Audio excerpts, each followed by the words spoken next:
x વત્તા 1/x બરાબર 4 લઈએ અને પછી x ની 5 ઘાત વત્તા 1/x ની 5 ઘાત. હવે મને આ ખબર પડી જાય 2 વત્તા 3 છે એટલે પેલા આના ઉપરથી સ્ક્વેર મૂકો x નો વર્ગ વત્તા 1/x નો વર્ગ. તમારે આવું લખવાની જરૂર નથી, તમારે સીધું હું હમણાં કહીશ તમને એવી રીતના કરવાનું. બરાબર, જોજો. તમારે શું કરવાનું છે? 4 નો વર્ગ એટલે 16, અહીંયા પ્લસ છે તો 16 માઇનસ 2 જવાબ કેટલો આવશે? 14. ત્યાર પછી ઘન કરવાનું, x નો ઘન વત્તા 1/x નો ઘન.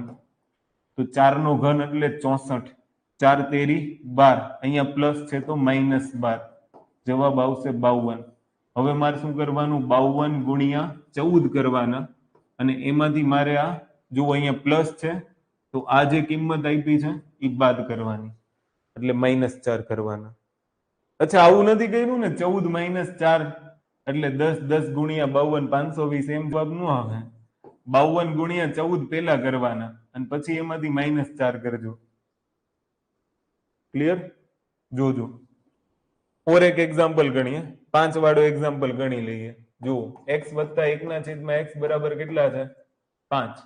તો તમારી પાસે શું માંગ્યું છે? x ની 5 ઘાત વત્તા 1/x ની 5 ઘાત. બે ફોર્મ્યુલા એપ્લાય કરવાની છે, x નો વર્ગ વત્તા 1/x નો વર્ગ અને x નો ઘન વત્તા 1/x નો ઘન.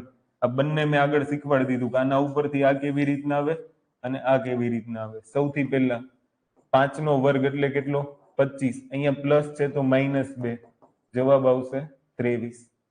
ઘન કરવાનું તો 5 નો ઘન એટલે 125 અને આ 5 તેરી 15, પણ અહીંયા પ્લસ છે તો -15, 110. તો આ બંનેનો ગુણાકાર કરવાનો, 110 ગુણ્યા 23 કરવાના. કેટલા? 110 ગુણ્યા 23 કરવાના પહેલા, અને પછી એમાંથી જુઓ અહીંયા પ્લસ છે, કિંમત 5 છે તો -5 કરવાના. આ જવાબ.